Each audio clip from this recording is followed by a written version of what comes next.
Good morning, everybody. Guten Morgen.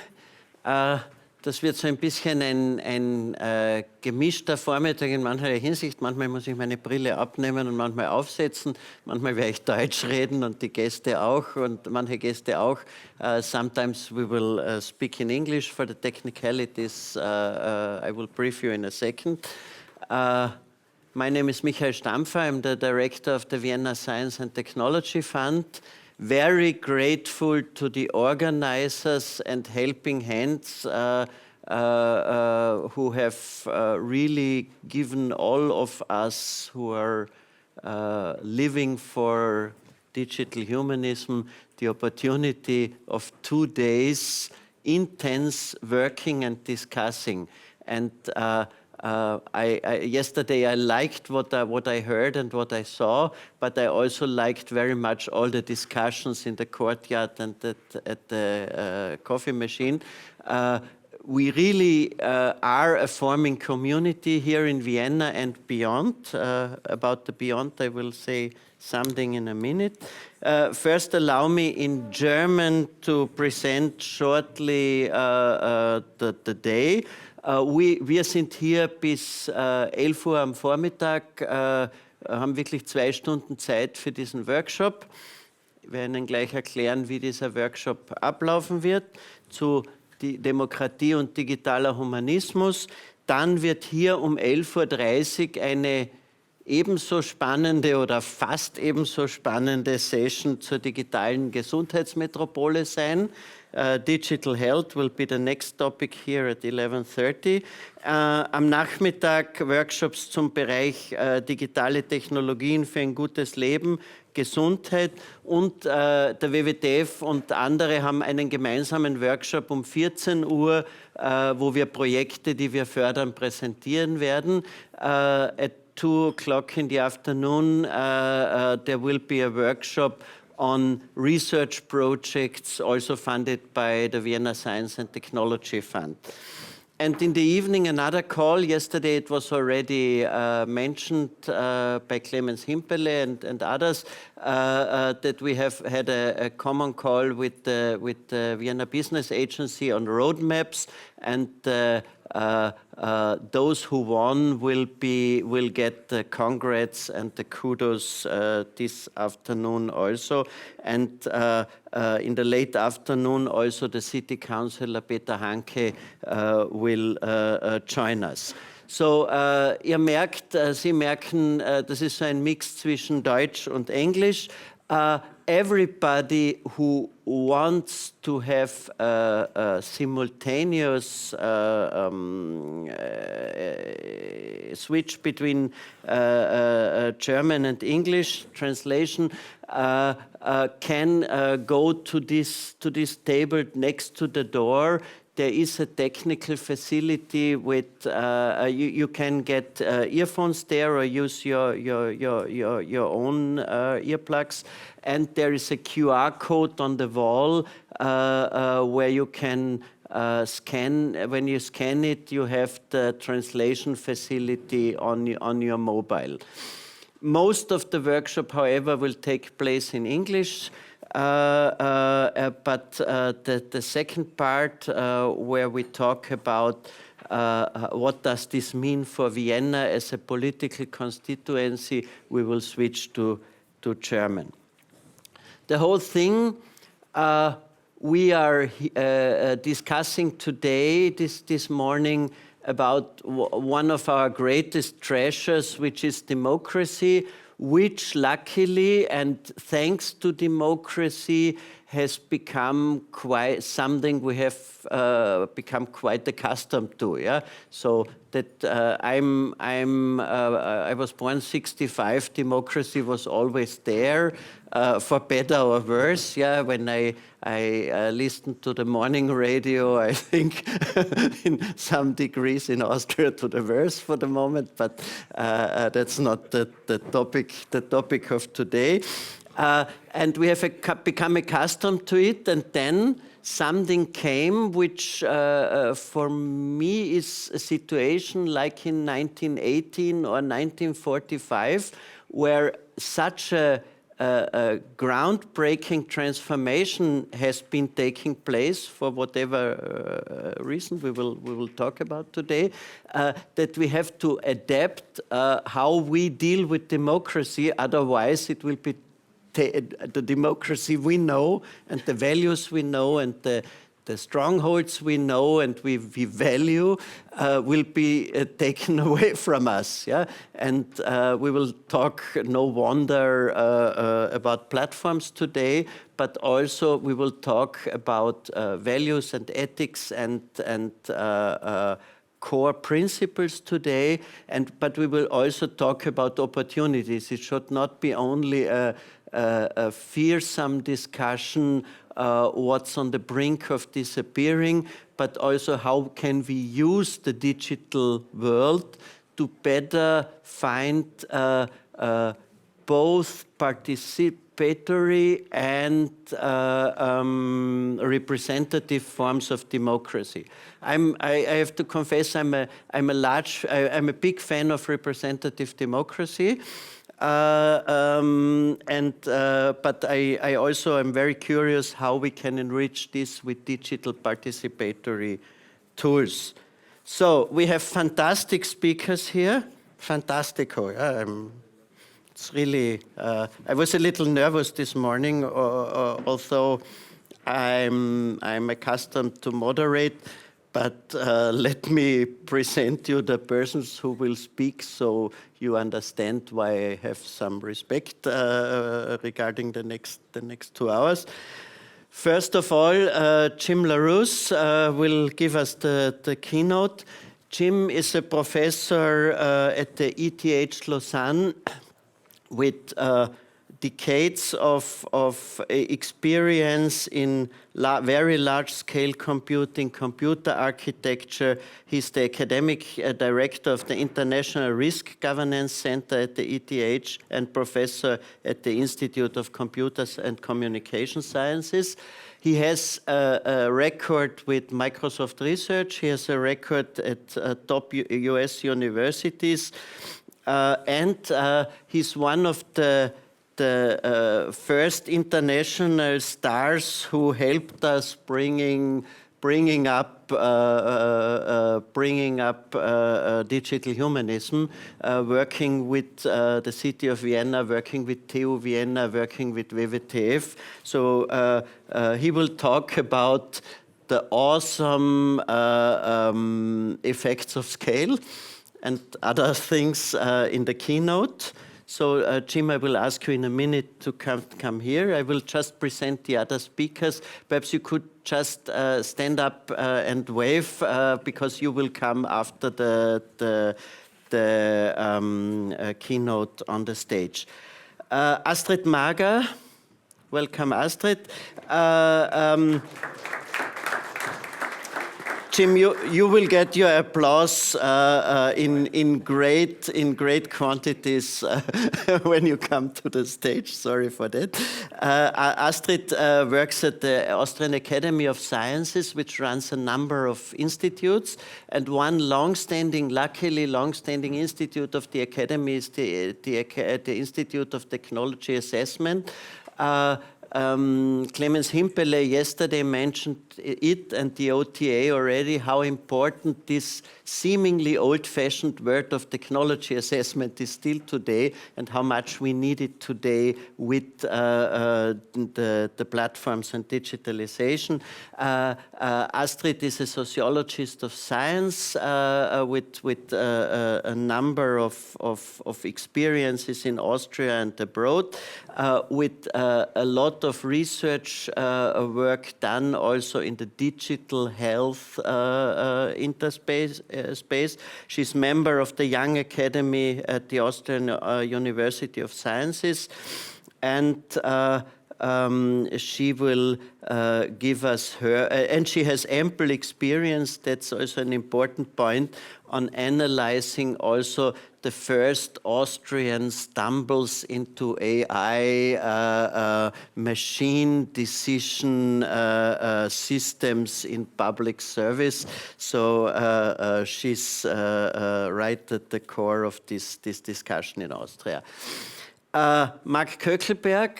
Mark is professor at the University of Vienna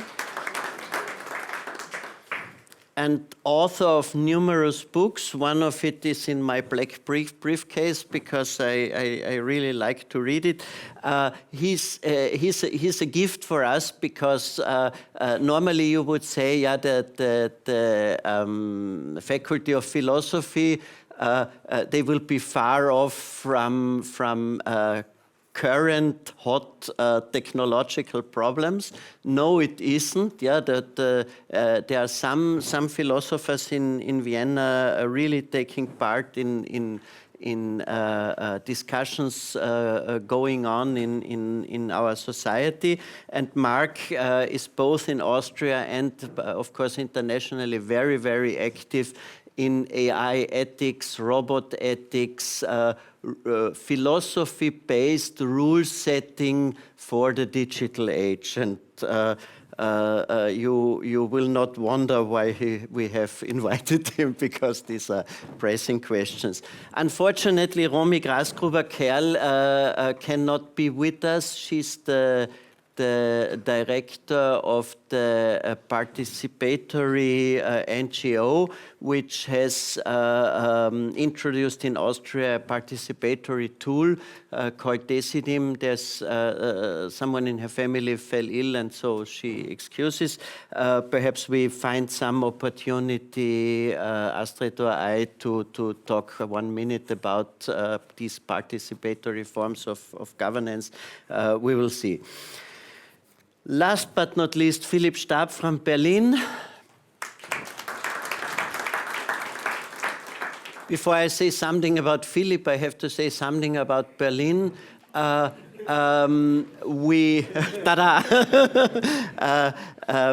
This is another great place of digital humanism. However, you don't call it always digital humanism, but they have a number of great institutes and networks, and they are good friends of our Vienna initiative here. Philipp is professor for sociology of the future of work at the Institute of Social Sciences and the Einstein Center for Digital Future, which is one of the 2 or 3 big centers in Berlin who are really doing great work. He's doing research on the interface of digitalization and social inequality and sociology of work. He's a sociologist, of course, having studied in Germany and Paris, and has worked in Switzerland and Germany. And digital capitalism is also one buzzword that stands on my moderation card. For me, I will shut up now because you're not here to listen to me. But first, we are all here to listen to Jim, who will give us around 15 to 20 minutes keynote. And I'm very curious to listen to you. Jim. Thank you. Thank you very much, Michael. And thank you very much for the invitation to be here. It's a real pleasure to be back in Vienna. I was looking, when I was trying to find my tickets here, I was looking and I realized the last time I was here was 3 years ago before COVID, so it's been quite a while. So I'm going to give you a very quick talk, and I apologize because this is really sort of a sketch of an argument rather than the full argument. The question of whether speed and scale is compatible with democracy. And I'm not going to answer that. I think you'll see the answer in the talk. So I'm a computer scientist, as the introduction said. Let me just talk a little bit about what the word scale means, because I'm not sure everybody here understands it. It has a very clear meaning in my field. So let's do it with an example. How do a group of people communicate? Suppose the people in this room all left and they all sort of spread themselves sort of distantly and they wanted to communicate. Well, in the good old days, and good old days weren't that long ago, you would have sent messages, you would have sent letters to each other. So how does that scale? So how many messages, how many letters do you have to send to keep each other up to date? Well, let's start with 10 people. You have to send 90 messages. And the way to think about it is that you have to send a message to every other person besides yourself. You don't have to tell yourself how you're doing, but everybody does. So that's 90 messages per week, month, whatever it is. And suppose the group was 100 people. Well, then it would be close to 10,000 messages. It would be 9,900 messages because you don't have to send it to yourself. And as you can see, as the number of people grows, the number of messages grows very fast. This is not a very practical way of communicating. Obviously, back when letters were the way of communicating, people didn't do this because, that's a ridiculous amount of mail to produce and transport. These days, if you have a social network, how does it scale? Well, if you have 10 people, it's easy. Those 10 people each post a message onto the social network. Everybody gets to see it, so it's really, the cost is 10. And similarly, for 100 people, each one posts a message with their status, and everybody reads it, and the cost is 10. And similarly, again, it grows with the number of people. So in computer science, we have sort of looked at this, and we basically say the first one grows with the square of the number of people. So it grows much faster than social networks, which grow with the number of people. And that second one, the social network, is what we call scalable. Something that grows as fast as n squared is not scalable. As you can see from the example, it's just not practical to do it for a lot of people. And we're just, they are talking about 100,000 people, not billions of people. So if you look at the communications milestones, printing, radio, television, all of them were trying to address this question of scale. And they all did it in the same way. They introduced what I would call a hub, a point where the communication comes into and then it goes out again. And there, the number of messages is again linear. It's proportional to n as opposed to n squared. We can communicate with a very large number of people with not that many messages. The newspaper has to get some messages about what happened, and then it prints copies and everybody gets a copy, and it doesn't become n squared. It's there. But it's centralized, and it makes it scalable. And in the past, the centralized infrastructure was extremely expensive. A printing press for a newspaper is an expensive investment, a radio station, less expensive, but the licenses that you need to use the scarce radio spectrum were extremely expensive. So the ownership and control of this infrastructure became concentrated. And again, it's also unidirectional. Notice that the messages come in and go out under the control of the central hub. And it's geographically limited. So it's costly to distribute newspapers, and radio and TV spectrum are scarce, and they don't travel very far. So the internet and the World Wide Web changed this totally. It's really scalable. I mean, we built this amazing piece of engineering that effectively has infinite capacity and effectively zero cost. It's not exactly, but it's close enough. It's also decentralized. It's point-to-point communication. If you remember the early days of the World Wide Web, everybody could talk to everybody else. There was sort of like all these web pages you could go and sort of find things there. It was a totally different experience than the experience that you had with television or radio. And the infrastructure providers, the networks, do not control it. So, they provide an essential facility, but they're not essential. And this is by design. It was designed to be a decentralized system. If you know the original story for the internet, it was designed to survive nuclear war so that there was no central point of control that could be taken out. It's also bidirectional and geographically unlimited. It obviously covers the entire world. And it is one of the real masterpieces of engineering. The guy on the left up there, Vince Cerf, designed the essential protocols in the 1970s. We're still using them today. You can literally take hardware from the 1980s and plug it in and use the same software from the 1980s and it'll still work. Amazing piece of work. And the speed and scale is pretty well demonstrated by this curves of adoption.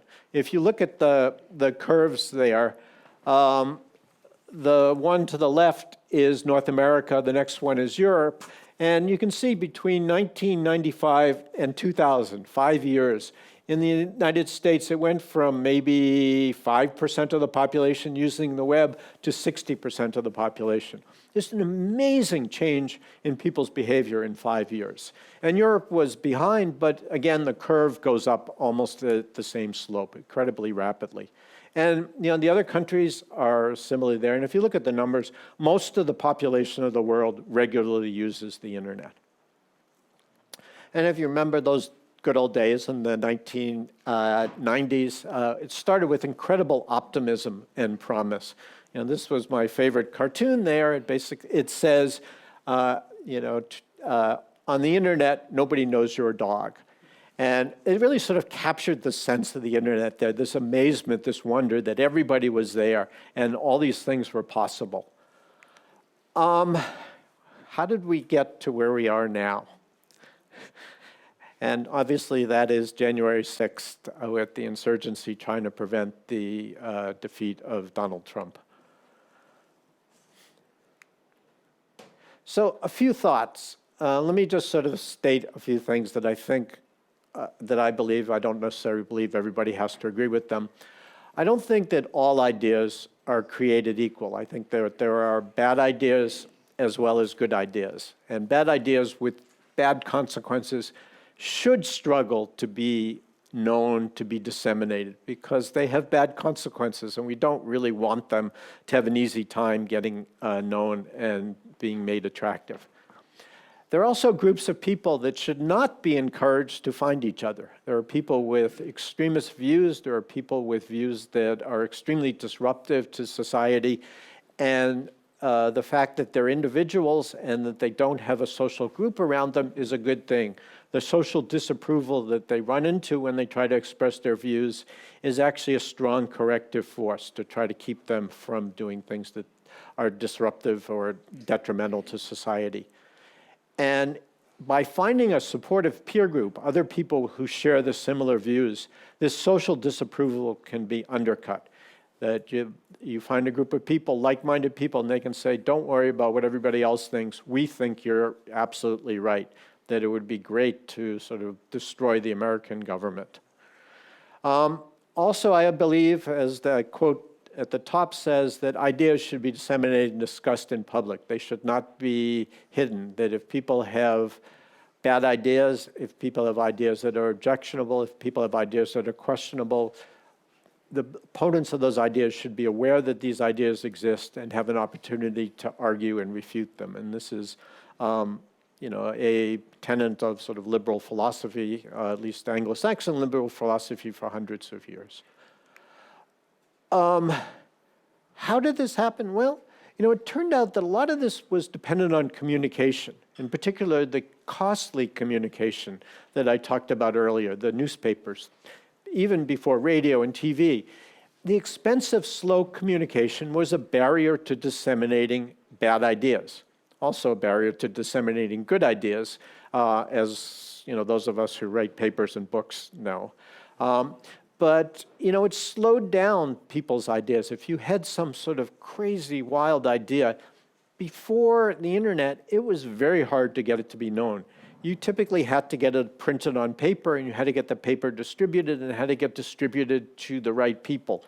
But as part of the distribution, it went to the wrong people. It went to people that sort of objected to the idea and wanted to sort of stop the spread of it and wanted to argue with you. But the barrier was not impermeable.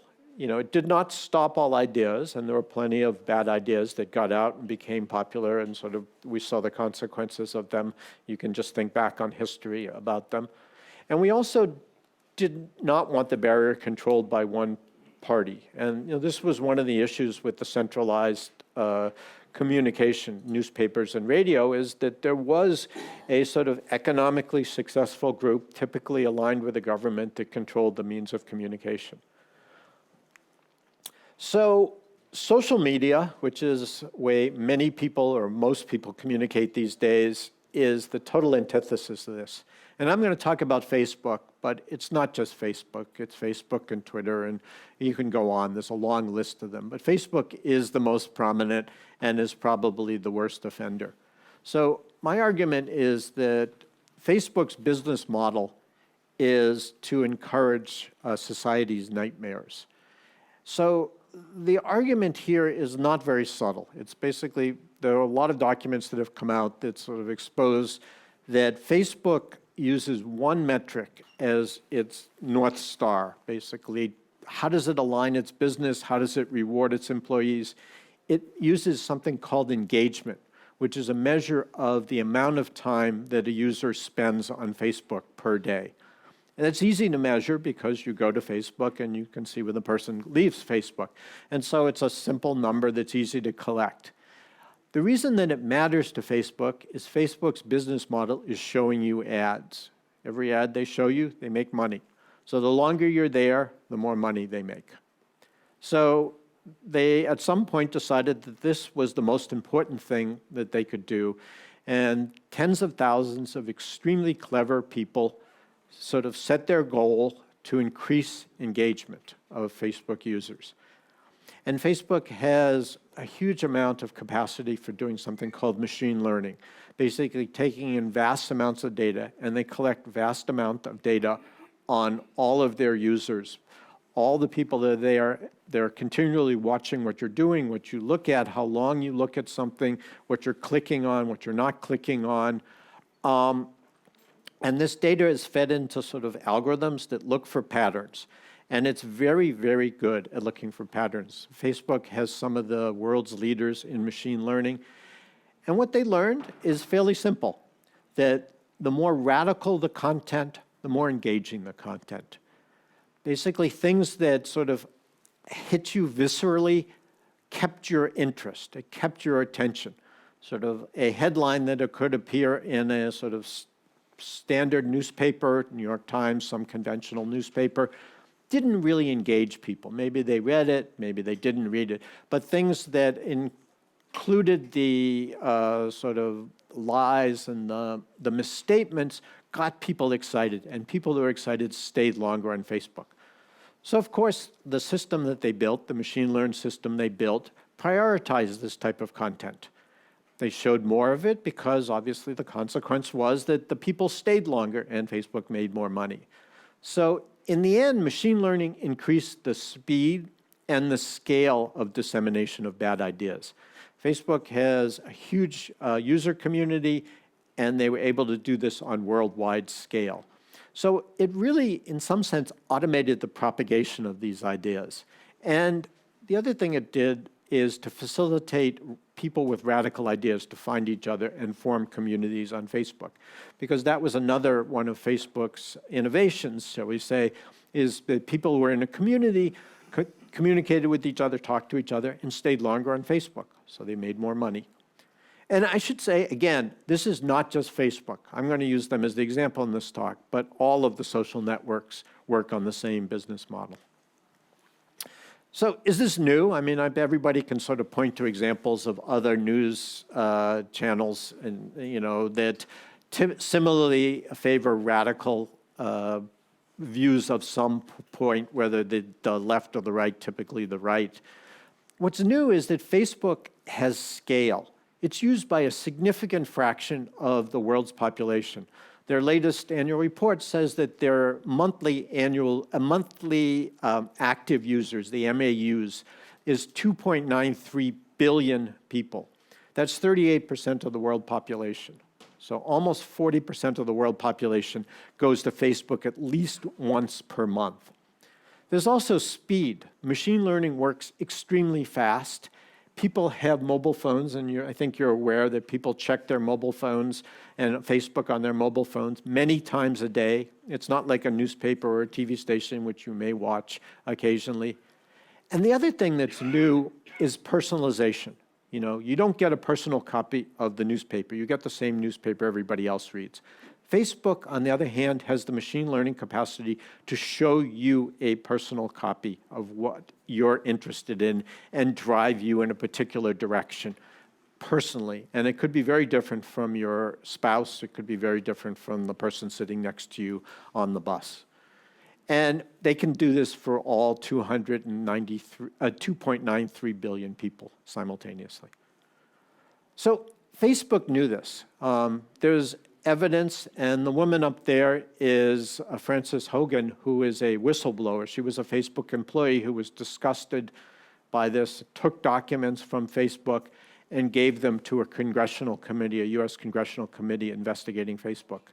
And there are great examples in these documents which were published. A Facebook researcher created 2 accounts, one that was supporting Trump, the other one was supporting Bernie Sanders, the 2 opposites in the American political spectrum. And they just followed the path of least resistance. Whatever Facebook suggested they do in terms of liking or following people, they did it. And what happened was, in a week, the Trump supporter was pushed towards QAnon, which I don't know if you know is a sort of an American political movement, extremely paranoid, literally crazy if you ask me, but a very right-wing direction, and does not support the sort of conventional government. The left wing was swamped by anti-Trump material, lewd anti-Trump material. There isn't a sort of similarly left-wing QAnon community in the US. And this is not just the United States, if you think.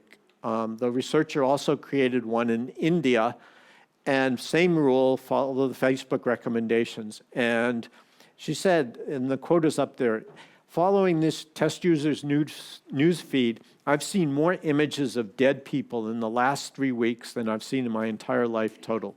Think about this, dead people, extremism, sort of visceral reaction. Facebook is driving you this way because of engagement. And this is a Facebook researcher. So why is this? Well, so there's a very, very interesting article published in MIT Tech Review. And it contained these 2 charts up there, which you can see. They were drawn by Mark Zuckerberg when he was talking to the reporter. The first one basically shows, people's natural engagement pattern.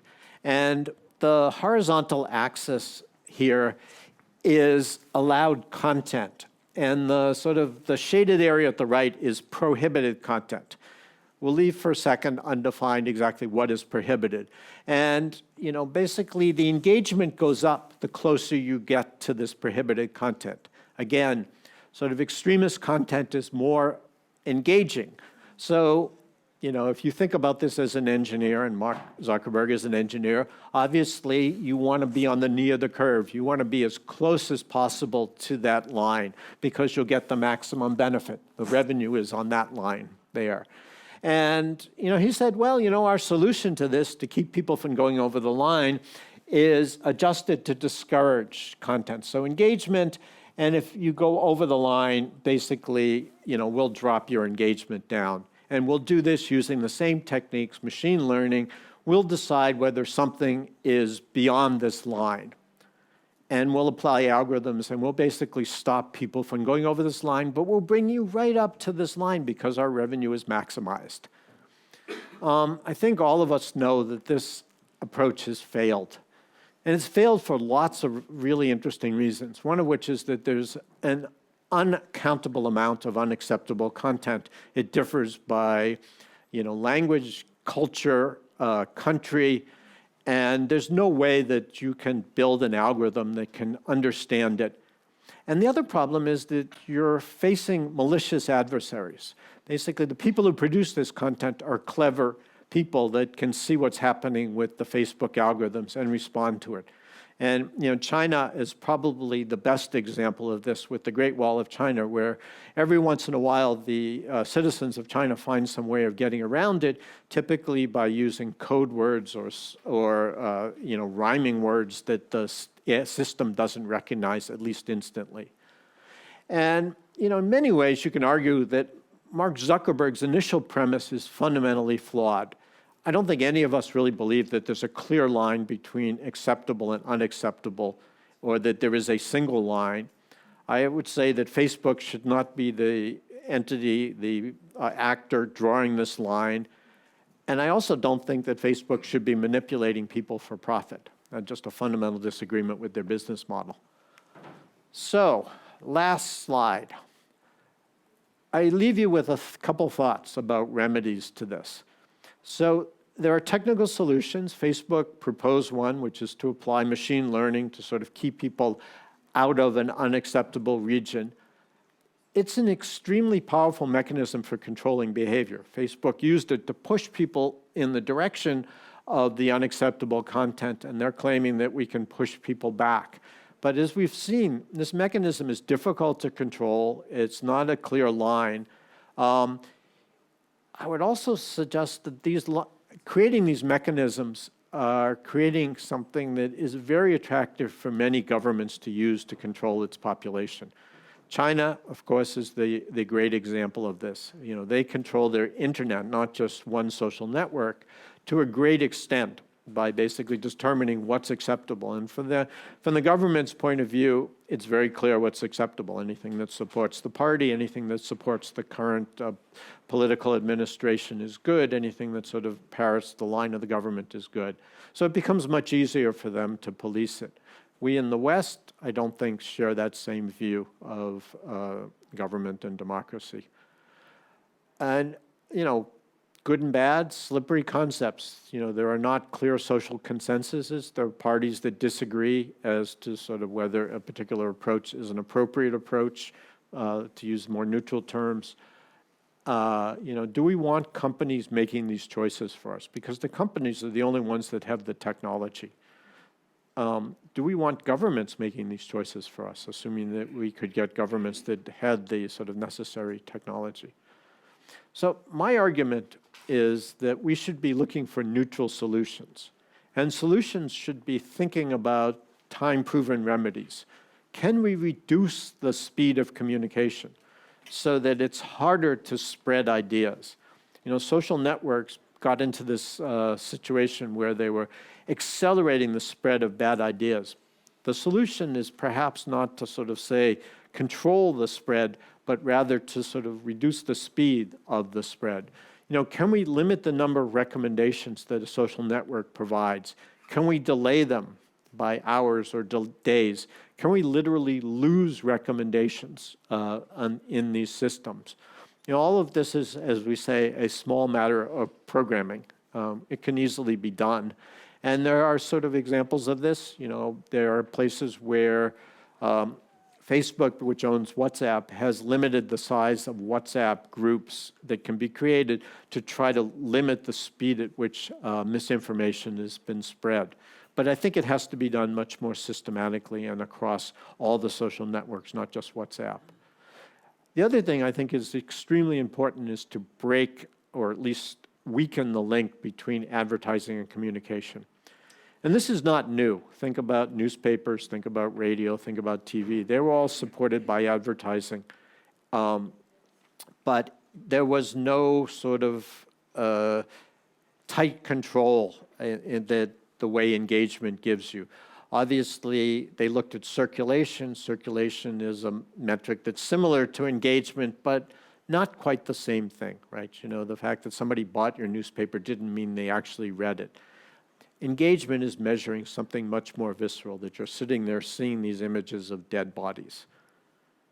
So with that, I'll leave you with that thought, that we should not be showing people dead bodies to increase the profits of Facebook. So thank you for your attention.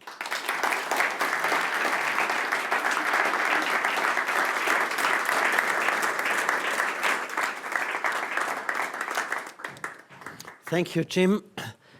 Please take seat here with me, and I would like to invite also the other speakers to come to the stage. No clear line between the acceptable and the unacceptable.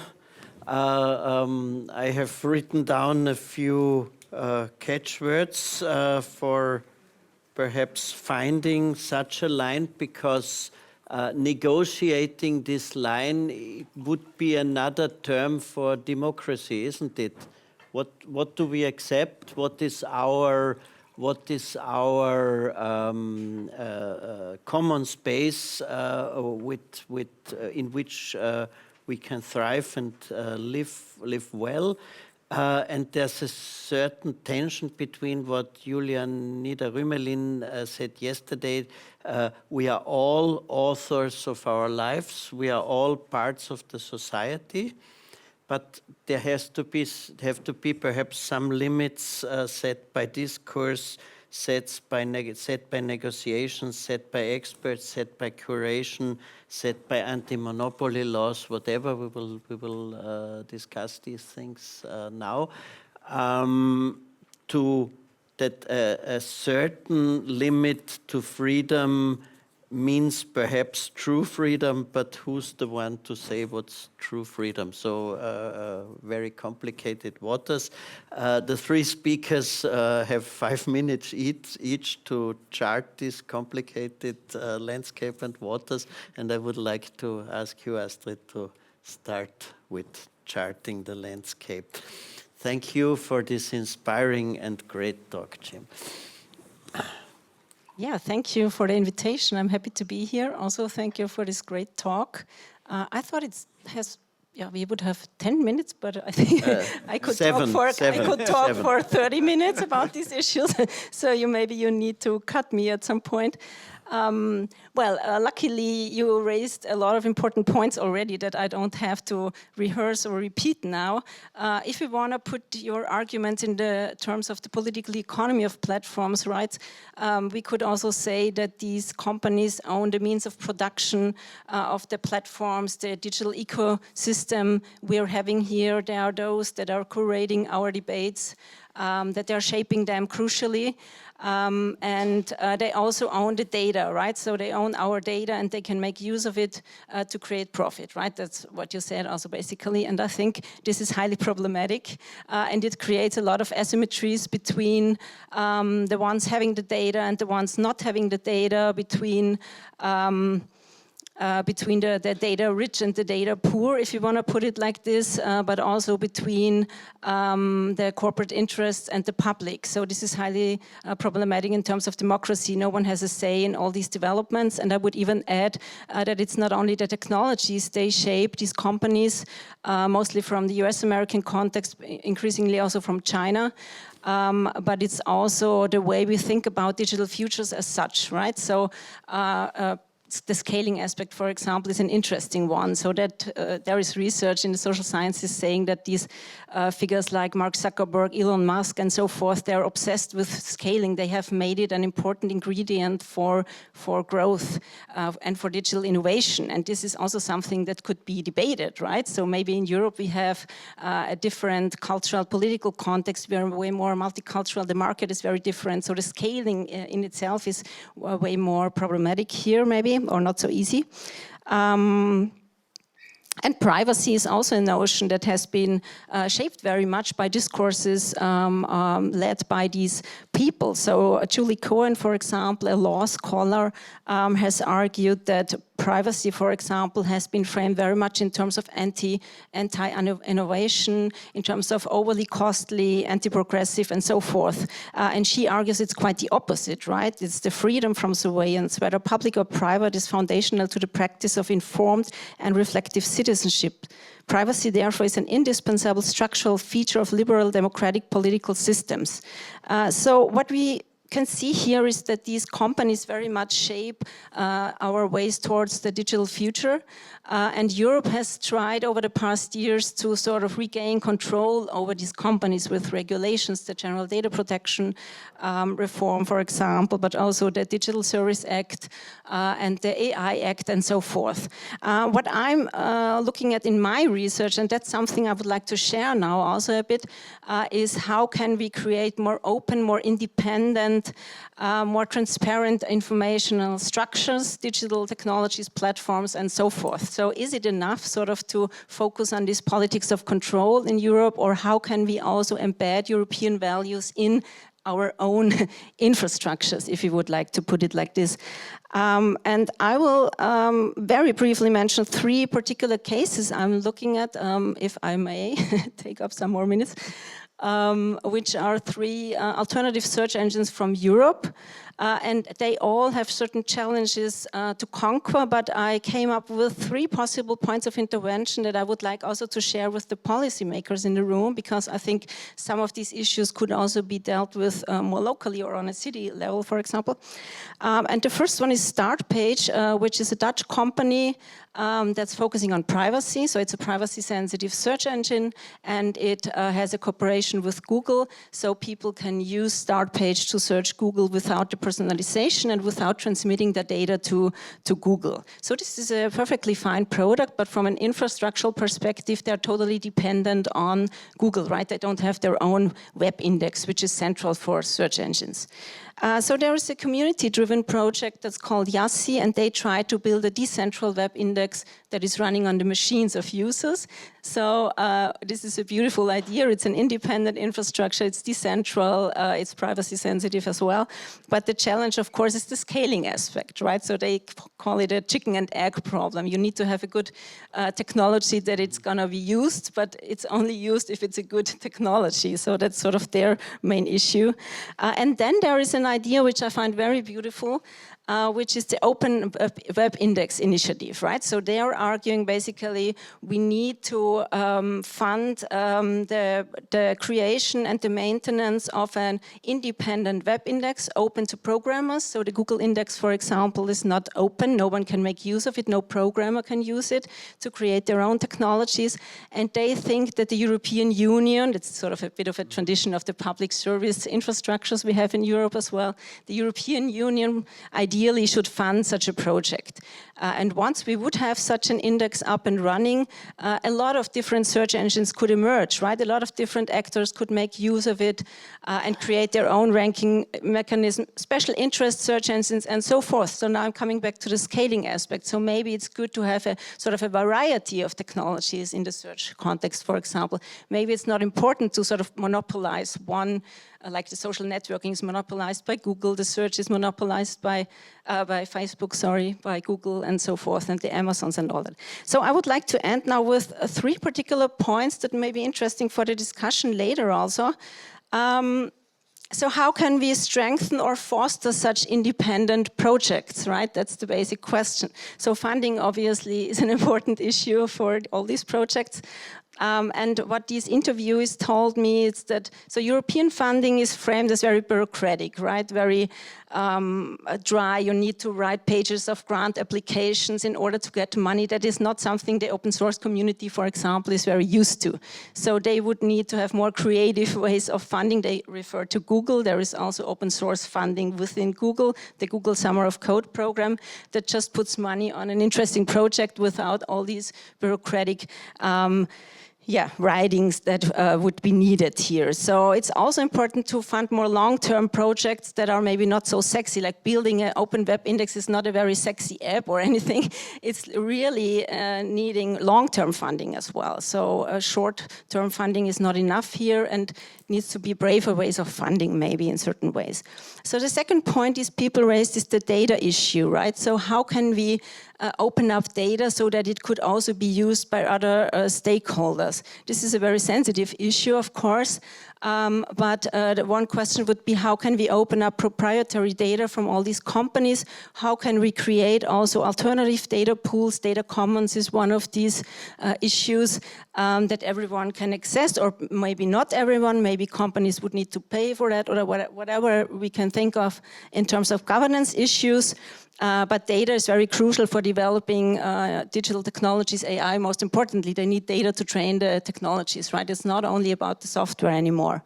And the last point I find very interesting, and that's also something that we found out in regard to the profiling system of the Public Employment Service, is that we would need to have more professional ways of accompanying these technologies in the development, but also in the implementation in societal context, into institutions, social practices, and so forth. So there needs to be interdisciplinary expertise, not only technical expertise, legal expertise, social science expertise, ethical expertise, whatever, that would be able to accompany these systems, because oftentimes it's really lack of technical know-how, but also lack of sort of the ethical questions around that. And we would need to, first of all, get access, more transparency with the big ones, but maybe even more so in accompanying more alternative or smaller digital projects, because they're also overwhelmed by these governance issues that the big ones deal with on a daily basis without any democratic accountability. But they would also need to get some help in a way. And the more of these systems we want to introduce into society, the more we will need these newer forms of expertise, or maybe institutions also, because it goes way beyond data protection. So we have the data protection agencies, but maybe we need more institutions that can cover broader issues, including ethical ones. So that was way longer than 5 minutes now, but a perfect switch to yes, Mark. exactly. Yeah. Just go on. I have noted 1 or 2 questions, but that comes afterwards. Thank you, Astrid. Okay, yeah, a lot of interesting things have been said already. Yeah, first of all, I think this was a great talk and makes us think about the scale and speed. One thought I had, of course, we should also not forget the advantages of that. If we're thinking about a humanistic culture where we want to share ideas, as we like to do in academia, but also ideally in democracy, of course, we also want that good ideas quickly spread. So there might be some trade-offs there. But generally, it reminds me of a team that I would call technocracy, right? And so there is indeed a problem that these big tech companies are making decisions for us on content. That they got a lot of power through what they do, and the challenge is now how to deal with that, and more specifically, how to bring these technologies and these companies more in the direction of democracy, so that we feel that yeah, we still have as democratic societies some control and something to say about what happens there. So that's a huge challenge. But I would say it's not only the private sector where there is a problem. Also, in governments can use this. China has been mentioned also already. But I think also in Europe. So first of all, the big data AI provides huge opportunities for governments to use data, to analyze data, and to use that in their policies. So also very positive side to this. But yeah, there are problems that with this technology it is possible to manipulate. There are more opportunities for surveillance and so on. And this brings me to the main thing I want to talk about quickly is that yeah, democracy, when we're talking about democracy is not only about voting and representation, let alone only about this specific majority mechanism, but is also, I think, or should be, about some fundamental values and principles that lie on the basis of democracy. And these are basically the values that were already there in the French Revolution: freedom, equality, fraternity. And I think what happens today is that we often forget about that. We forget that in order to have a democracy, it's not enough to have the voting or to have the communication, which is, of course, with digital technology is fantastic today. But there's also the values. So if we want to have AI, to use that in across society, we need to make sure that these values are not compromised. And we touched a bit upon the theme already of censorship, right? So who is to decide which content is there or not? So there's a danger that yeah, the value of freedom is lost when we immediately jump into censorship policies. Equality, many theorists of democracy in the Enlightenment thought that some degree of equality is necessary. Now, when you have the application of AI, there can be bias, for example, right? And through this bias, there can be discrimination. So the value of equalities can also be compromised, equality and justice. And then fraternity is often the value that we all forget, even in political philosophy, which I'm now using to think about artificial intelligence. I think fraternity has to do with the cohesion of our society. It has also to do with some sense of justice, with inclusion and so on. And here, the new technologies, insofar as they lead to polarized and divided society, this is very dangerous. It's not good in itself.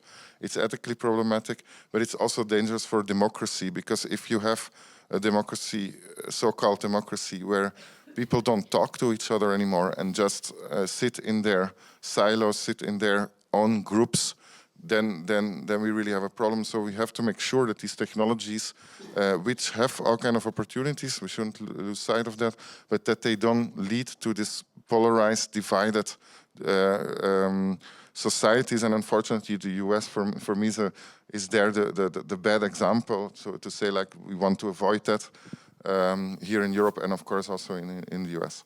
So I think there, looking at these values and thinking about what these values mean today, for me is an interesting exercise to do, and also a compulsory exercise, I would say, for, if you think that humanism and enlightenment is still important today and should be important today, then this is a challenge to look at what exactly are these technologies doing, how could they threaten, but also in the end support these values. And so there, I think in the talk, the direction to also say we also need to change the technologies, I think is a very good one. So of course there are all these problems that I talked about, but in the end we have to work towards solutions. And there, it's not enough to do the classic humanist thing of writing books and so on. This is what I do, but I also talk to technical people, and I think together with technical humanities and so on, social sciences, we can try to find constructive solutions. And many of us have been doing that already for a while, trying to do this. And I think that's definitely the direction. So next to trying to fortify our democratic institutions and think about these philosophical and political problems, we need then to also say, okay, let's change the technologies to support democracy. And so that's for me also, like, with the term digital humanism, an important part, I think, of that project. Thank you. Thank you. Thank you very much, Mark. We will come back on these aspects. I would like to ask Philipp to just join in, so that we then have a block of discussion also with you in the audience. Well, first of all, thanks for having me, and thanks for the interesting talk and the interesting comments.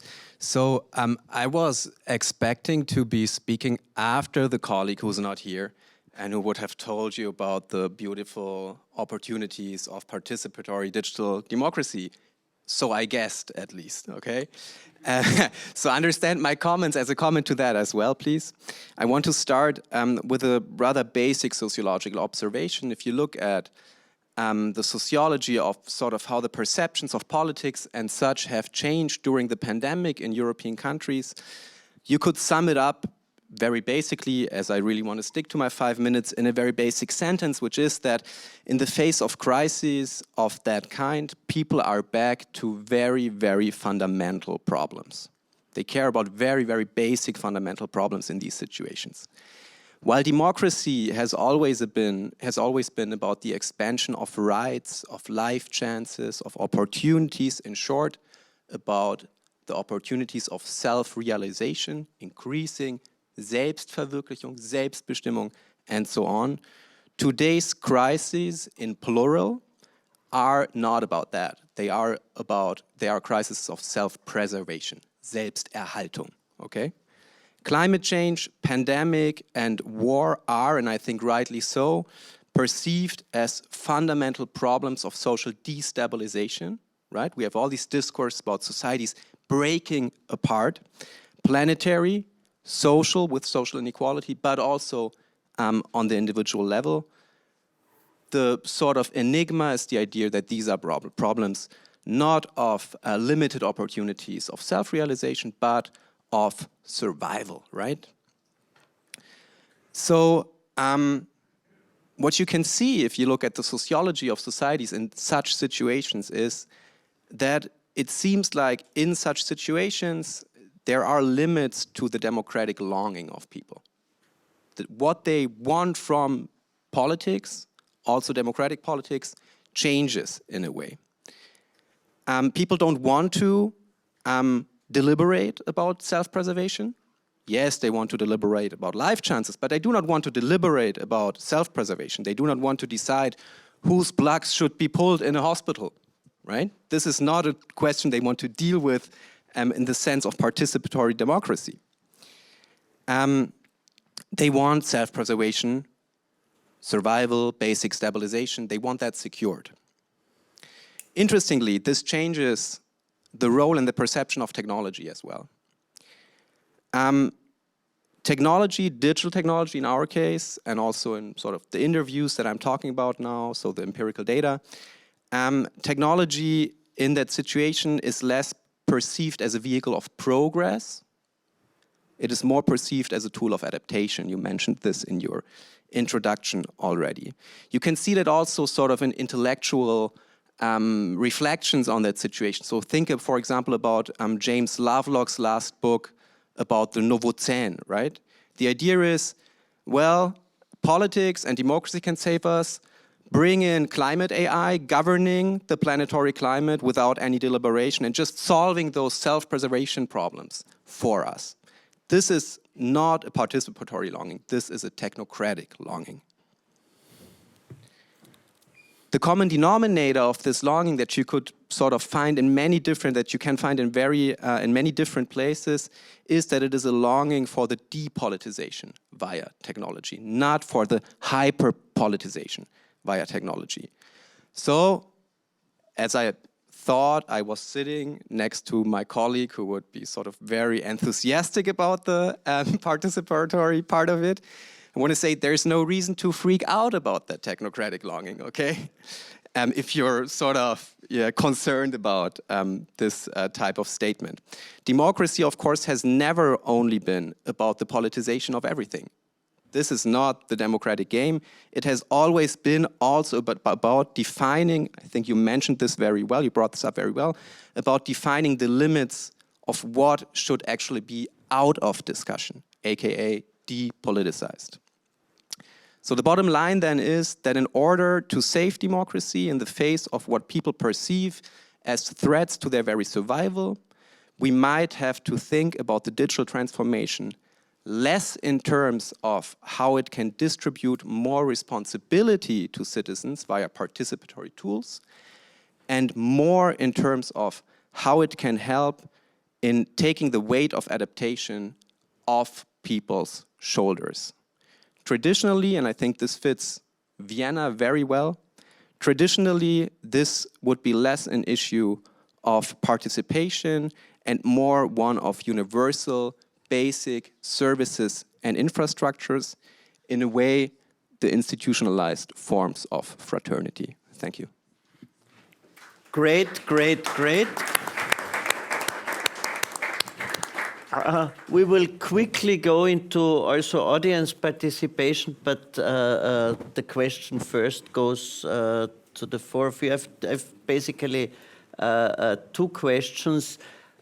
One is that I have the dream that we find, and who is we is another question, that we find a kind of synthesis between classical, the advantages of classical media, which is curation and explanation and also moderation and experts and so on, and advantages of the scale and scope. Yeah, perhaps not that fast and that scalable, which can be solved by classical anti-monopoly laws, for example, and other classical tools in the political toolbox. My first question to you, but also to the audience, is it a completely idiotic dream to dream of such a synthesis between social media? It's an idiotic dream. Hi, Mark. Hi, Mark. Nice that you are here. Yeah. Is it a completely idiotic dream? I think it's worth dreaming, but perhaps two or three could come in with a short, necessarily incomplete comment and answer on that. So let me look at that from a couple of perspectives. One of this is this question of scale, is that, who is it that is universally acknowledged as a respected expert across cultures, across countries, across continents? How can we do this? I mean, your comment earlier about these companies wanting scale. Kim Kardashian is such a and that was probably true. But they want scale because there are enormous efficiencies in terms of the underlying infrastructure as they grow bigger. You can hire better people, the people can do more, and the costs don't go up as fast as the benefits do. And so they become more profitable as they become bigger. And what you're talking about is sort of the old days where things were localized, either geographically localized. You could have a newspaper that would publish people's opinions, editorials regularly, and these people would gain respect, stature, because people knew them, they were local. You could actually sort of hear them talking about things that you're concerned about. But people in the next country that read a different newspaper, the people in the next city that read a different newspaper, wouldn't share your sort of respect for them. And I think this is the challenge, is that, how do we build scalable sources of authority? One of the sort of very disturbing things I read recently is that, in the United States, the sort of right wing, which is a fairly large, the pro-Trump people, let's call them, sort of explicitly disavow sort of any respect for experts, right? Expertise being sort of what's sitting in this room. All of us sort of feel like, we've put a lot of time and effort into learning things, into becoming experts, and that our sort of opinions carry extra weight because of that. And this group of people sort of says, no, absolutely not. These people have been wrong. They've sort of made many mistakes. We don't trust them anymore. And this is a very, very disturbing trend in my view. And that is a scalable trend, unlike the experts, because it's easy to say there are no experts and sort of tell everybody that you shouldn't respect expertise. The other side is you actually have to demonstrate expertise, and you have to demonstrate expertise on things that people care about, the sort of, things that are sort of really intrinsic to them. And I think sustainability is a great example of that. There's nobody who's sort of acknowledged, there's nobody in the sustainability community who's even known, except, one Swedish girl. And so I think your question is a very difficult one, actually. Yeah, I would agree. I mean, should I say a couple of minutes? I think there are several aspects that make it so hard to even think about how you would do that, right? So first of all, how would you separate the business model from the from the communication? First of all, these platforms are built for creating profit and not for having a balanced democratic discourse. That's something we've seen in your talk. So we have to deal with something that is built for a different purpose than the one we would like to have now. Secondly, I think and I'm very fond of regulation, right? It's not that I'm saying it's not a good idea, and I think the European Union has made some very important steps into this direction, just to say that. But second, also the complexity of the technology, this infrastructural complexity is so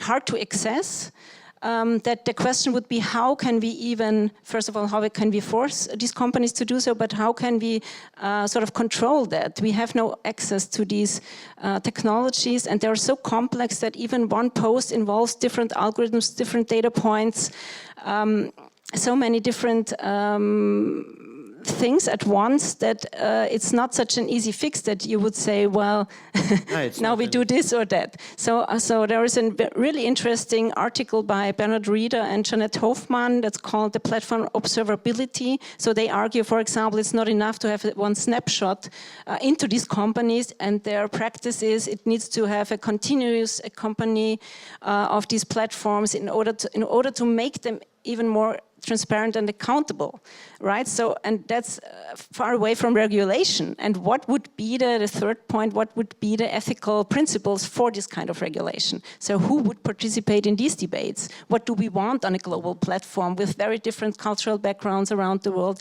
political regimes, ethical viewpoints, and so forth? So that's also part of the scaling issue. These technology have globalized a lot of values that that are not the same. Only data protection is not the same in the US than it is in Eastern European countries with communist or national socialism histories and so forth. So cynically, we could say, luckily, globalization is receding, and there are walls between the continents. So we have new regulation spaces. But what's your point on the overall question? Yeah, of course, practically it's good to have to start. You have to start somewhere to start regulating in a different political spaces. But well, first of all, I would like to say that I do think that I agree that there is cultural differences and difference also within a society. But I think it's also a bit exaggerated. It depends also on the topic. For example, if we're talking about survival at global level, right? We're talking about climate change and the security and the survival issues there. I think there's not so much like cultural difference with regard to the value itself, at least. The question is how to deal with it and who is paying the price, but that's a political problem that I think is not about different values. So maybe it's not so bad. Something else I was thinking about is that when you said like how does expertise scale? If we look again in the historical perspective, we see that you would have, for example, humanists, right? So creating an intellectual culture, and then the challenge is then how to make that trickle down, how to make that spread, how to make that scale. And the classical means for that is this magic thing called education that we have. And often people don't talk about it, but I think it's very important in a democracy to think about what kind of education do citizens need, and especially in the more ideals of democracy that again are more than just about voting. So I think there is also a big challenge, and it's a topic on itself, like what kind of education do we need for digital humanism and democracy? So just to bring that to the table. Philipp, before you answer, perhaps there's one audience participation element here, but you can still think 2 minutes, and then Philipp, here's. Okay, please. Could you just say, if you like, who you are, and then bring forward a short statement or short question? I'm Isabella Draxler, and I have one question.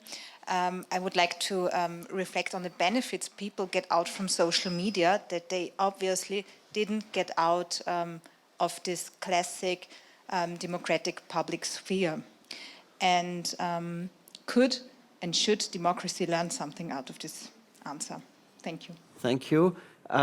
Another question here, and then Philipp, perhaps you could, I think this question you can easily integrate in your statement. Michael Fellner. Sorry, not Faber. Sorry, Michael Faber. Sorry. He married recently, and I was still referring to his old name. I'm sorry. Thank you for the introduction. So everybody will now remind you. Yeah, Michael Velvel. I'm working for an Austrian industrial association called Plattform Industrie 4.0. I have a question for Jim. So there is this saying that freedom of speech is a difference between freedom of reach, and that if content is amplified by an algorithm, one could argue that the algorithm itself, the creation of it, is an editorial decision. The machine learning system is designed in an editorial way because engagement is promoted. So in that sense, there's a whole discussion in the United States going on Section 230, and if Facebook should be qualified as a media company. So my question to you, should Facebook be qualified as a media company? And if it should, how could that be done in a small European country, let's call it Austria? And what would happen if it does that? Great. You have 2 or 3 minutes to think about that. First, Philipp, and perhaps you could deal with the first question also. And there's then time for 1 or 2 more. Alexandra, I saw your hand already up. More questions. Please, Philipp. I think within this round, it's pretty uncontroversial that people are obviously getting something out of social media, out of today's social media, that they didn't get out of traditional media. And it's probably everything that James had before the curve hit the line of problematic content, you know. This is what they get. They meet people, they are able to stay in touch, they are able to express themselves and so on. I don't think anyone would doubt that. However, what you did get and what is sort of qualitatively the difference, I'd say, to old media in a way, is that if you look at sort of the traditional Bild, Zeitung and so on, you had it up there, publics. The way we described that in sociology was that they created mass loyalty basically through, well, privatism, right? So most of it was not about politics. There was some sort of enragement politics involved, but most of it was about glamour and so on and so on. Like television, private television was mostly about entertainment and not so much about politics. So this really has changed. Those divisive parts of social media, they are not creating mass loyalty, basically because they treat the public sphere like a market, right? Basically like an unregulated market. And here we are at the issue that, let me quickly comment on it, if I may. Yeah. Regulation that we talked about earlier. So you have the DSA, you have the DMA, and so on the European level. I'd say that there are 2 basic problems with the regulatory approach. The first problem is that within the EU, it basically sticks entirely to market design. So it doesn't challenge fundamentally the question whether those areas of society should be engaged with in different ways than capitalist markets, for example, like public infrastructures.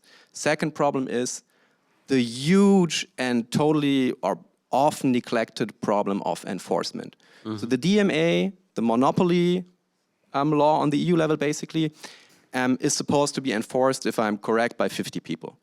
It is just a joke.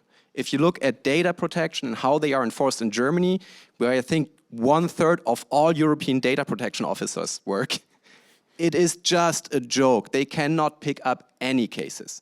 And if they do not go for punishments to set standards, they go for co-regulation. So it's just terrible, the enforcement problem. Mm-hmm.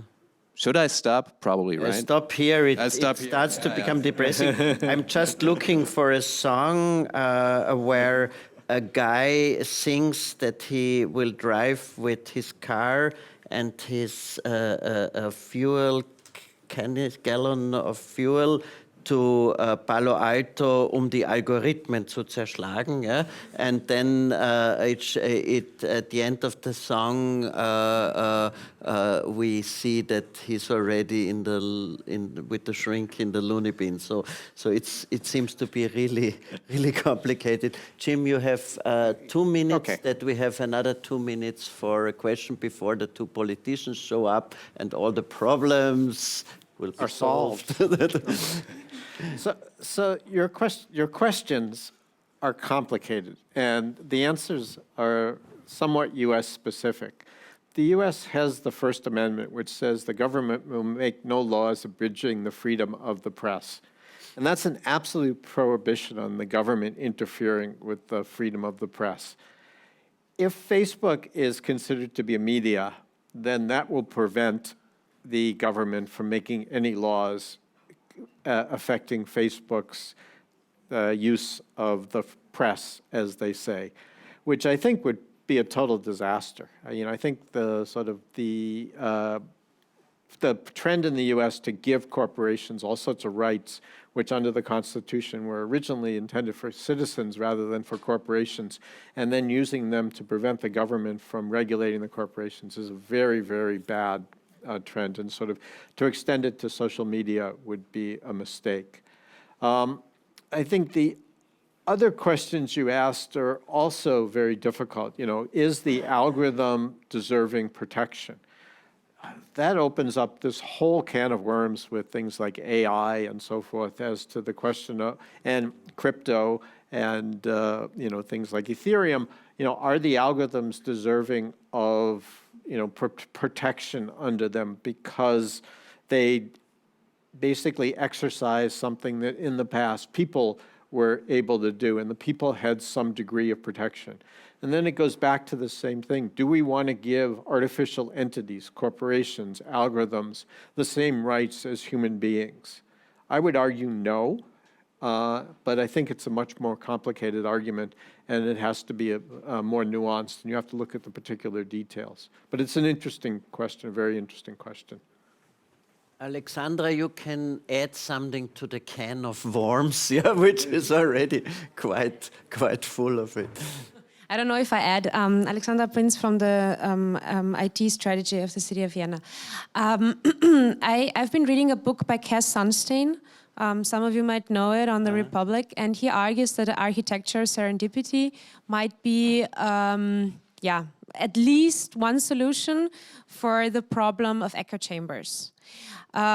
Basically, this would mean I am being forced to be confronted in my daily feed with news media feeds or with information that has not been chosen on the basis of my personal preferences. What do you think all about this possible solution? This would be more or less the regulation of the platforms on the basis of the mechanisms of machine learning and AI. Ta-da! Who of you can answer this in a short way? Two sentences. Two sentences. Then it would be nice if it worked. I don't know whether it works. 2 sentences. Okay, that was great. A great answer. Also from a procedural perspective. Before we switch. The speakers and the 2 city parliament representatives come. I have one equally nasty request to you for very short answers. One might say, and enemies of the current democratic system say that often, that democracy has amassed so many problems in the last decades of not fixing things like let's say the people who want borders around the nation state says democracy has not fixed immigration, and therefore that's the problem, and not the social media who are bringing up the issues.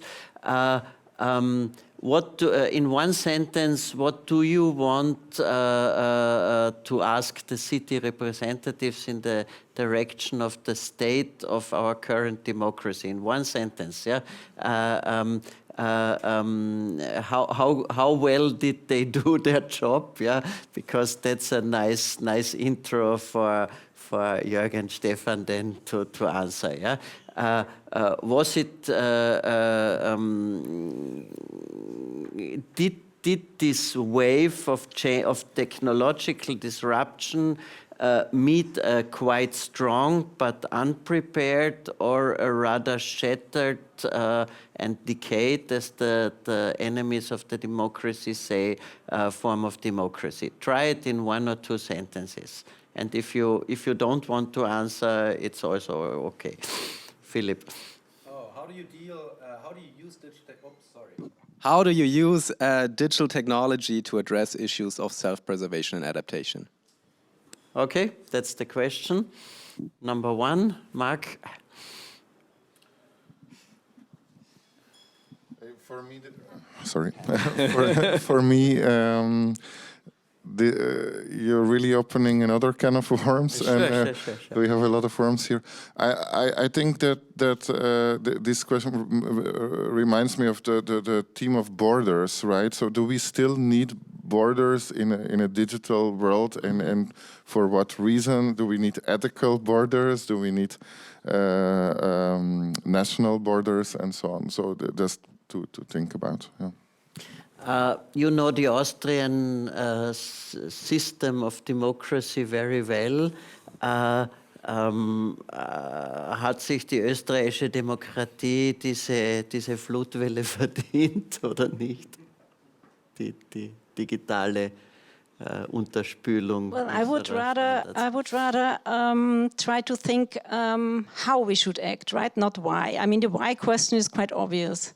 So, and also what this flood brought onto us, right? So I would rather ask you also, so how could we act now to also support, to come back to my first statement, to also support more alternative open systems, more independent systems, maybe niche products that could be done on a more local level as well. So these platforms have also their problems with local contexts in many countries and political regimes and so forth. So why not pick up the chance to develop technologies, whatever, apps or also large-scale infrastructures that correspond to our local values right from the start. So how can we support that from your perspective? I've raised 3 points. I would be very interested in what you think about that data issue, for example. Jim? I would ask the politicians why the Democratic side, at least in my perception, has been so much less effective at using social media to sort of get their points across to the sort of the wider population than the side that is so dissatisfied with the current system. You know, why is government so much worse at using the tools of social media to tell the citizens what the situations is and what their choices are? While you very much. You were great. Big applause. And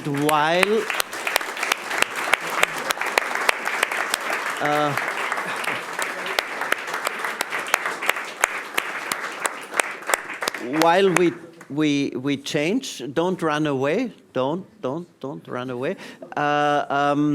There's one nice example. You all remember with how much glee Google and Facebook stepped in at the first phase of the corona pandemics to provide data platforms. Yeah, this is what appeared in my mind when I heard it. So please, Jörg und Stefan, to the stage. Wir springen ins Deutsche. Ihr nehmt einfach hier Platz. Ihr werdet auch noch ein Wasser kriegen. Stefan, Abgeordneter zum Wiener Landtag und Gemeinderat. I'm extremely happy, by the way, that there are also, Stefan Stüger is also here, that there are also other politicians in the room. So we get interest, yeah, that's very good. Stefan, I know for a long time because he has been an expert before he was before he became a politician. He's an expert, he studied physics and he's an expert in energy transformation systems, health data systems, but mainly in the energy and digital systems perspective. You worked before you became a member of the city parliament for the NEOS, which is the Austrian Liberal Party, which in the last 200 years, the liberals had not the easiest stand in a conservative country like Austria. So we are very happy that you are a part of the NEOS fraction in the city parliament, and you deal with an impressive roster of fields, including health, digitization, and parts of research and other topics. Jörg Neumayer, you are also a member of the city parliament. Your background is political sciences, and you are for the majority party. You two form a coalition, by the way. This will not become a fist fight in the next 25 minutes. Or perhaps yes, yeah, I don't know. Your main fields are digitization, and I think you are also the speaker of your party, of SPÖ, in the city parliament for digital matters, but also innovation, city planning, mobility, culture, and other fields. You're very active. And you have also strong links to one higher education institution here in Vienna, where you are co-developing, have been co-developing, for example, the Master of Digitization, Politics and Communication, which nicely frames our today's talk. You got a lot of questions. I will not add any more.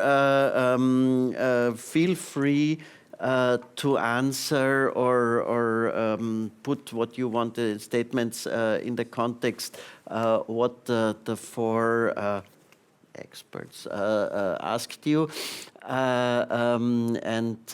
There's no further things I want to say. You start. English, German? Nein, Deutsch, Entschuldige, wir sind ja in Deutsch. Ich mache immer irgendwelche Fehler als Moderator, aber solange nichts Ärgeres passiert, ist das kein Problem. Wouldn't be a problem. Vielen Dank für die Einladung. Ich fand den Einführungsvortrag extrem spannend, auch extrem bereichernd, weil er, glaube ich, wesentliche Punkte aufzeigt, wo gerade die Politik zu kämpfen hat, muss ich sagen, Das Thema Scale and Speed ist tatsächlich etwas, wo wir zu kämpfen haben. Um vielleicht eine Antwort auf 3 Fragen, die zuvor gestellt wurden, zu geben. Ich glaube, die Basis ist Bildung. Ja, die Basis ist Bildung und die Basis ist tatsächlich dieses Thema,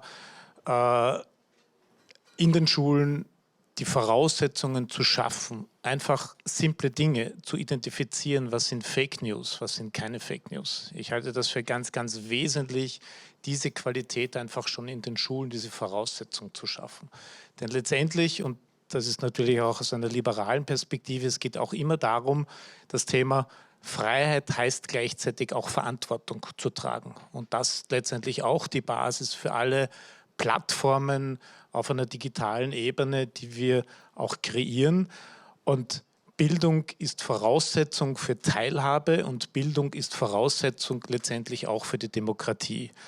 Und um vielleicht auf diese eine Frage auch zu gehen, und das, denke ich, war sehr spannend, dieser Aspekt, dezentral, also zentral, dezentral, linear und bidirektional. Ich glaube, genau da haben wir eine Herausforderung auch in der Demokratie, denn unsere Demokratie ist stark zentral organisiert und ist im Widerspruch zu dem, was wir eigentlich auf der digitalen Ebene haben, zu einer sehr starken Dezentralisierung. Und das ist, glaube ich, genau diese extreme Herausforderung. Die repräsentative Demokratie ist sehr stark zentral. Es sind die klassischen Instrumente der Teilhabe, der Partizipation, die letztendlich für viele Wählen bedeutet und nicht mehr. Und die Frage für mich ist, und das ist, glaube ich, auch eine grundsätzliche Thematik im digitalen Humanismus, wie erweitern wir die Möglichkeiten dieser Teilhabe durch dezentrale Formen und Strukturen.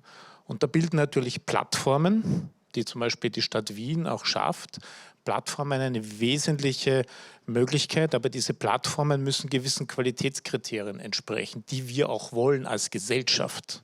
Und die bedeuten Inklusion, die bedeuten Transparenz, die bedeuten Open Data, das heißt auch Teilhabe letztendlich an dem Datenmeer, das wir auch zur Verfügung stellen, um aus diesem Datenmeer auch mehr zu erzeugen und mehr zu entwickeln, im Sinne von Apps, wie es auch schon angeführt wurde. Ich glaube, hier tragen wir als Politik Verantwortung, den Raum zu öffnen für eine neue Möglichkeit der Teilhabe. Ganz spannend, wir haben ja gestern im Wiener Landtag ein neues Partizipationsrecht beschlossen. Dieses neue Partizipationsrecht in Wien ist sicherlich sehr neu und auch einmalig in der Form, dass sehr viel mehr Möglichkeiten geschaffen werden, auch im Sinne von öffentlicher Diskussion, Übertragung dieses Diskursprozesses. Und diese Übertragung findet ja nicht nur linear statt, sondern sie findet ja auch in der Form statt, dass sich diese Übertragung multipliziert und Bürgerinnen die Möglichkeit schafft, zu sagen, eigentlich ein spannender Prozess. Hier können wir auch an der Stadtentwicklung teilnehmen. Hier können wir auch an dieser Energietransformation teilnehmen. Also zusammengefasst für mich ist quasi dieses Thema, dieses Zwischenspiel zwischen Freiheit und Verantwortung ganz, ganz wesentlich, um hier letztendlich auch diesen Fortschritt voranzutreiben, aber gleichzeitig auch gerecht zu sein für alle Player in dieser Gesellschaft. Ja, das ist für mich ein wesentlicher Punkt. Und ja, die Politik hat eine große Herausforderung, sage ich, dezentrale Partizipationsmöglichkeiten anzuerkennen, auch als gleichwertig zu behandeln im Bereich, sage ich, der repräsentativen Demokratie. Und aufgrund der Thematik von Scale and Speed geht das eine mit einer extremen Geschwindigkeit, aber wir als politische Repräsentanten müssen aufpassen, dass wir quasi hier die Möglichkeit der Teilhabe der Bevölkerung hier gewährleisten durch solche Plattformen und die auch zunehmend öffnen. Ja, vielen herzlichen Dank. Ich habe viele Jahre im Sozialbereich gearbeitet, arbeite heute in der Privatwirtschaft und bin Politiker. Das heißt, ich switche zwischen diesen Welten.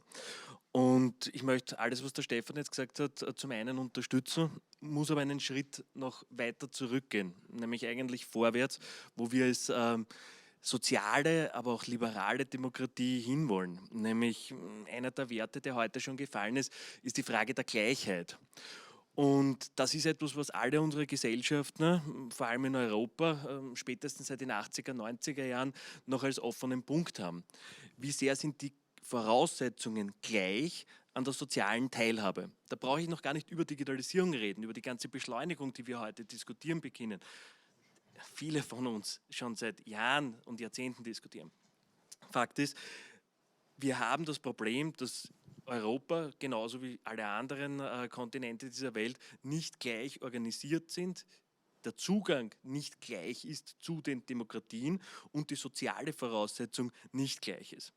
Die Bildung, vollkommen unbenommen, ist die wichtigste Frage und die institutionalisierte Bildung ist die wichtigste Herausforderung für uns als Politik. Wir müssen immer und überall schauen, wie wir die soziale Teilhabe in einem ersten Schritt zusammenbringen und hier geht es natürlich im Kapitalismus um Geld und um Zugang. Zugang zu Kapital und Produktionsmitteln auf der einen Seite und jetzt wird es digitaler, Zugang zu Daten und zu Algorithmen. Und darum ist neben den schon angesprochenen Punkten vor allem die Transparenz in Europa die große Herausforderung. Und auf Ihre Frage, was können wir konkret tun? Ich glaube, wir brauchen einfach europäisches Selbstbewusstsein. Wir müssen uns bewusst sein, dass wir alternative Software anbieten. Ich habe mich gefreut wie ein kleines Kind, dass wir endlich Chips in Europa selber produzieren. Aber das ist ja in Wahrheit nur das aufzuholen, was wir vor 20 Jahren vergeigt haben. Und jetzt, wo wir alle wissen, dass Tesla den Vorsprung hat wegen der Software, kommen wir endlich zur Produktion von Chips. Und das ist auf der einen Seite die Antwort relativ klar, wir brauchen ein europäisches Selbstbewusstsein. Wenn wir über Silicon Valley als Cluster reden, frage ich mich, wo ist das europäische Pendant? Nicht in einer Stadt, nicht in einem Staat, sondern wo ist die EU als Cluster in der digitalen Frage? Das heißt zum einen die soziale Teilhabe, die soziale Inklusion, die soziale Grundlage, die aber auch monetär zu gestalten ist. Zum anderen natürlich die Kompetenz in der Frage der institutionalisierten Bildung, aber auch im Austausch der Universitäten und der Hochschulen. Wir sind ein Fleckerlteppich. Wir müssen zusammenwachsen. Wir müssen interdisziplinär agieren, interdisziplinär die Fragen stellen und dieses europäische Selbstbewusstsein etablieren, um eigene Produkte, vor allem die Software, zu produzieren, umzusetzen und dann auch weltweit endlich den Fuß in der Tür zu haben. Weil momentan ist nicht einmal der kleine Zechen und das ist eigentlich traurig. Das heißt, die Gestaltungsmacht ist zu gering. Die Gestaltungsmacht ist also zu gering. Können da Plattformen helfen, wenn das eben nicht so ein räumlich enger Cluster ist, können da Plattformen, soziale Medien helfen, diese Vernetzung herzustellen, oder erhöht das das Chaos und die zu vielen Stimmen noch? Weil das führt ja dann dahin, was die Astrid gesagt hat, dass es eben europäische Alternativen geben könnte, um einen uns besser zu Gesicht stehenden Diskurs im Netz zu organisieren und Informationsaufbereitung zu organisieren. Ich glaube, jegliche Form von Plattform kann helfen. Die Fragen waren heute schon korrekt gestellt und auch die Diskussionspunkte waren mehr als hilfreich. Es geht ja eher darum, wie wir sie gestalten. Also wenn wir Facebook hernehmen und transparente Algorithmen haben, sind viele von uns im Raum, die hier wahrscheinlich weniger Probleme haben werden. Wenn wir Facebook hernehmen und es wird moderiert, haben noch weniger vielleicht ein Problem damit. Wenn wir jetzt beispielsweise noch eine Schnittstelle haben zur Polizei oder zum Justizsystem, wenn Übergriffe stattfinden online, haben vielleicht noch weniger von uns ein Problem mit dieser Plattform. Wir haben ja nur ein Problem damit, dass diese Plattform rein darauf ausgerichtet ist, Mehrwert aus den Daten zu generieren, nämlich monetären Mehrwert, dass wir selber mit unseren Daten zum Produkt werden.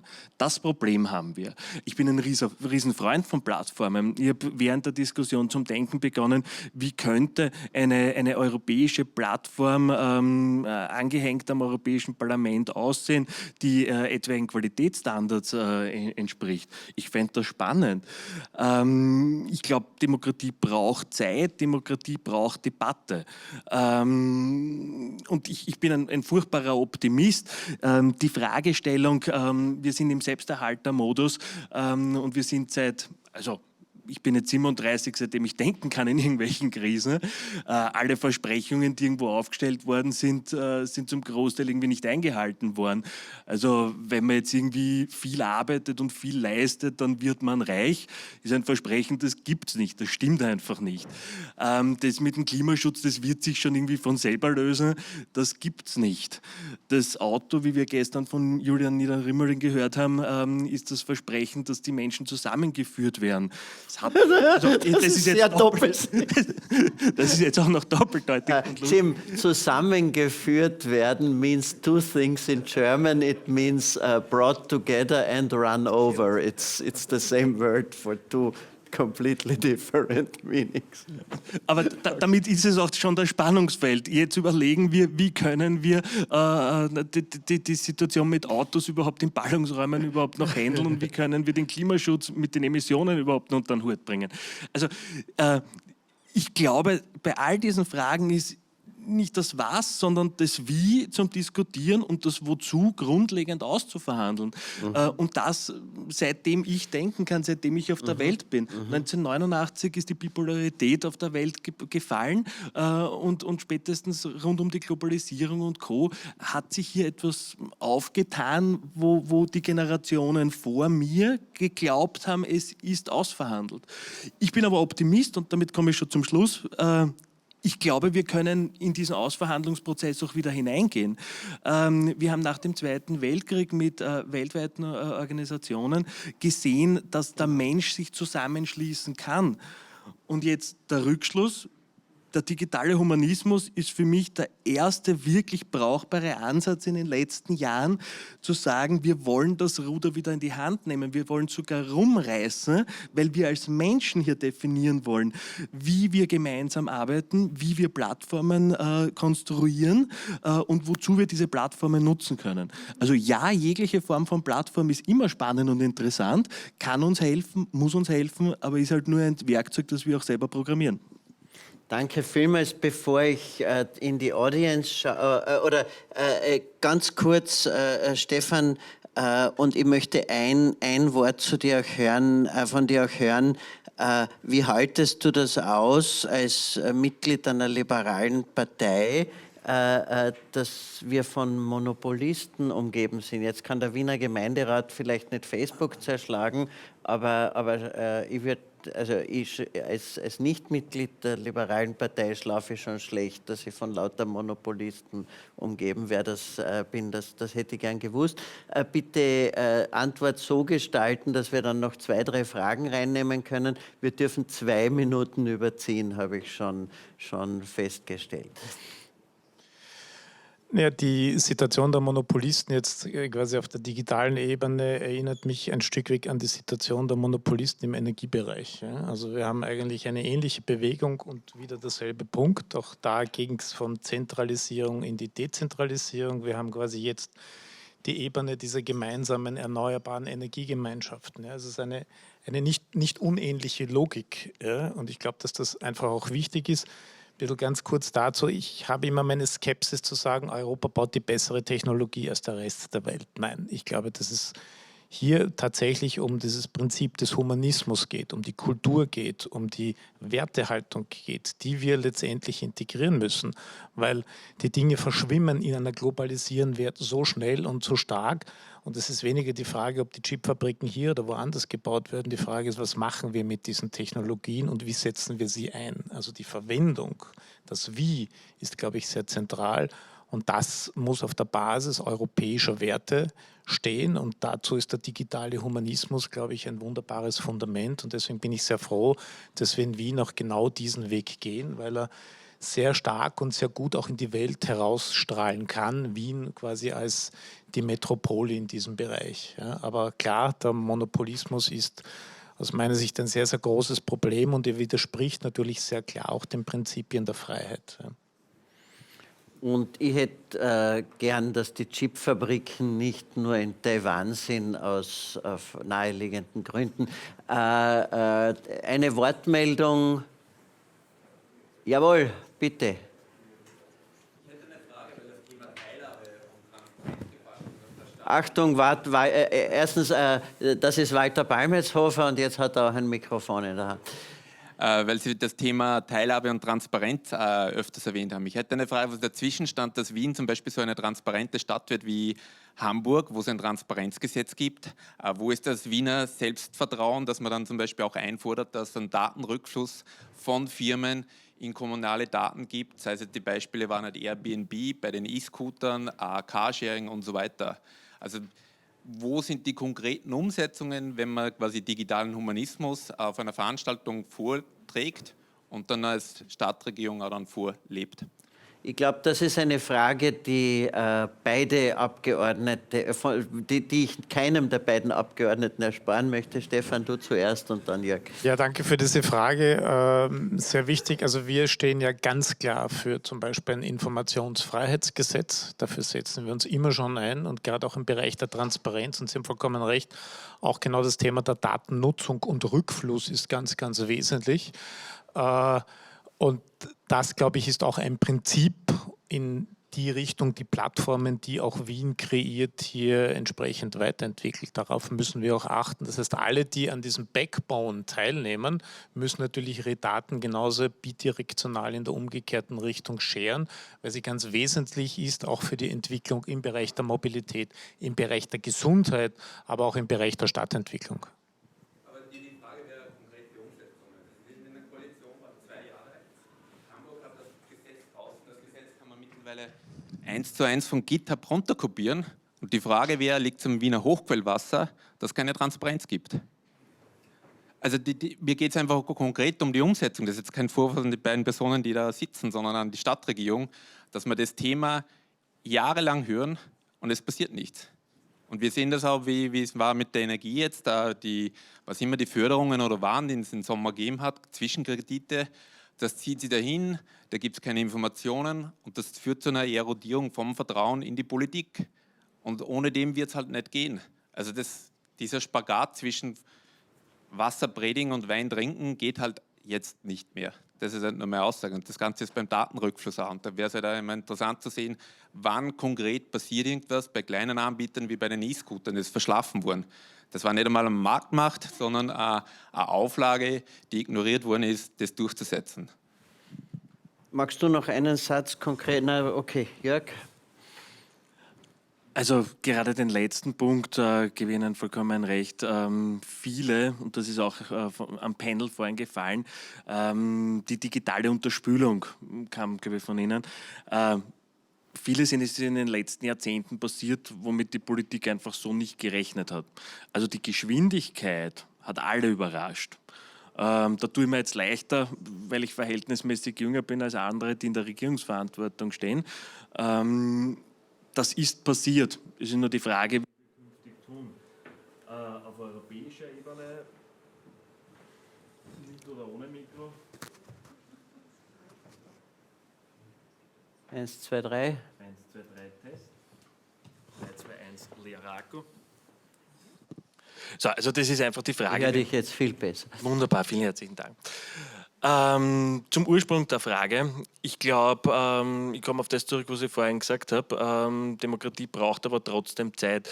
Das IFG ist in vielen Kommunen in Europa umgesetzt worden, teilweise besser, teilweise schlechter. Ich persönlich bin ein Befürworter des IFG.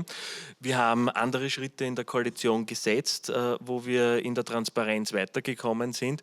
Und ich glaube, wir sind hier auf dem richtigen Weg. Wem es zu langsam geht, kann ich nur sagen, persönlich bin ich sogar da auch eher bei der Fraktion, mir geht es auch zu langsam, aber es gibt andere, denen geht es zu schnell. Solange wir die Möglichkeit haben, hier auszubalancieren, bin ich eher ein Befürworter dessen, dass wir die Balance wagen. Aber wir sind am richtigen Weg. Danke sehr. Walter Gehr vom Außenministerium, der ein Mikrofon jetzt bekommt. Wunderbar, danke. Dankeschön. Zum Begriff der Demokratie. Demokratie ist eng verbunden mit dem Begriff der Volkssouveränität. Souveränität heißt auch Angriffe auf die Freiheit von Staat und anderen Machtapparaten wie Firmen abwehren zu können. Nun, auf Bundesebene wurde also von Ihrer Fraktion eine Frage gestellt, inwieweit ist Österreich von ausländischen digitalen Anbietern abhängig? Und die Antwort, sehr karikiert, aber doch, ist, ja, wir hängen von Microsoft ab und da kann man eigentlich nichts machen. Auf europäischer Ebene hingegen gibt es Versuche im Cloud-Bereich, sich von den Monopolisten zu emanzipieren durch Initiativen wie Gaia X. Nun ist das nicht sehr weit, aber das ist also, es gibt da was. Jetzt meine Frage ist, was macht Wien, um sich von den Monopolisten zu emanzipieren?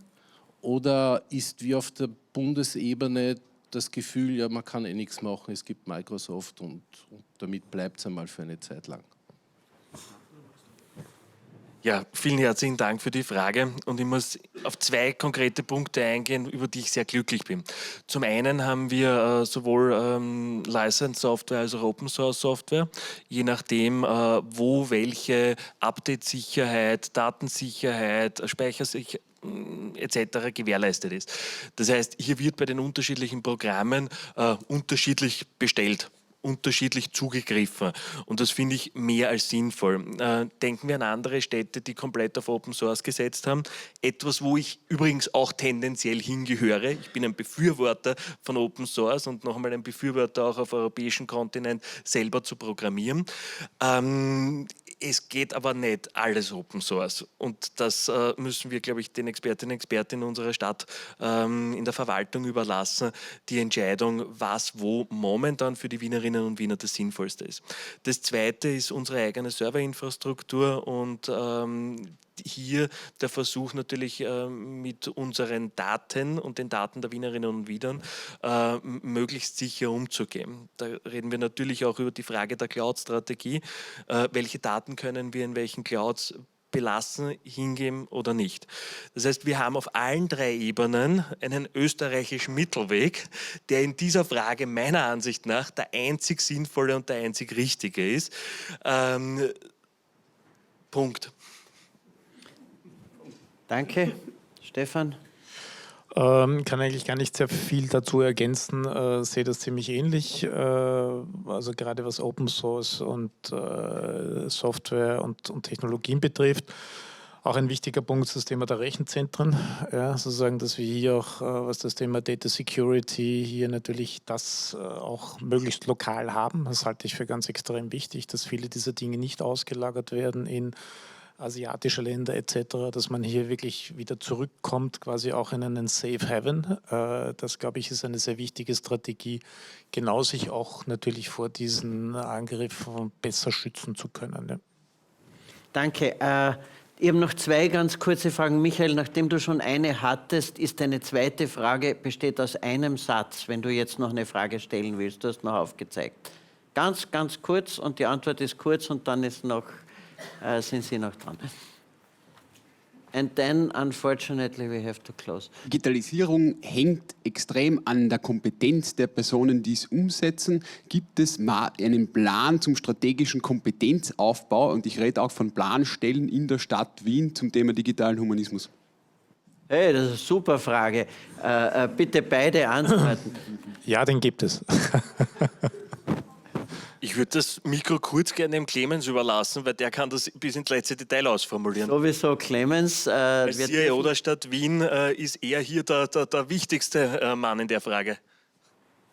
Ich versuche es ganz kurz. Ja, es gibt eine Kompetenzlandkarte, die auch dafür was vorsieht und die sozusagen derzeit auch im Genehmigungslauf ist, um genau das zu machen. Einerseits digitaler Humanismus und weil es angesprochen wurde, auch das Thema Kompetenzen für Cloud-Management, weil da ist ja sozusagen immer die Illusion, man lagert es einfach nach außen und intern ist keine Arbeit mehr. Und genau wie Sie es gesagt haben, ist es wahr, ohne die Kompetenzen wird es A teuer und B unsteuerbar. Ja? Ja. Also da sind wir dran, sehr intensiv, schon seit längerer Zeit wird gemacht. Und vielleicht noch einen Satz zu der Open-Source-Frage. Es gibt natürlich auch Austausch mit den Kollegen aus Norddeutschland, die dieses Thema die Phoenix Suite oder die Phoenix Suite, wie auch immer man es nennen will, gerade ins Laufen bringen, was aber noch völlig unklar ist, wie gut das funktionieren wird und insbesondere auch, wie die Schnittstellen zu bestehenden, beispielsweise elektronischen Akten und so weiter funktionieren.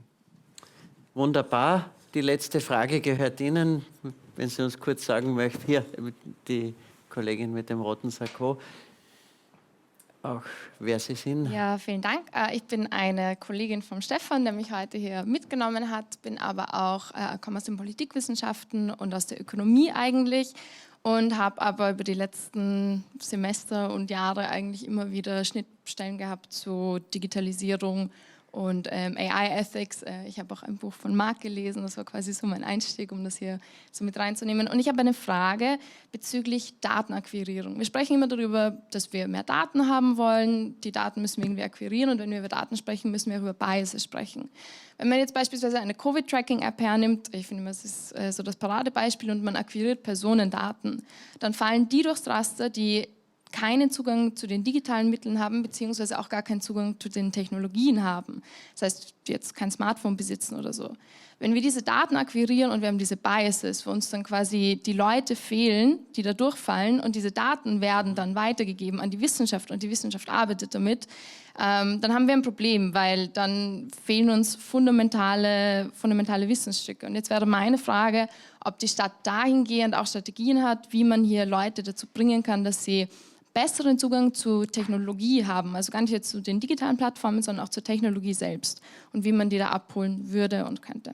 Das ist eine brennende Frage, wir hatten das bei Covid und den Schulen sehr stark, wo alle Studien dazu und alle Befragungen online nicht repräsentativ waren, weil 20% der Schülerinnen und ihrer Eltern einfach verschwunden waren, die waren nicht mehr da. Ja? Also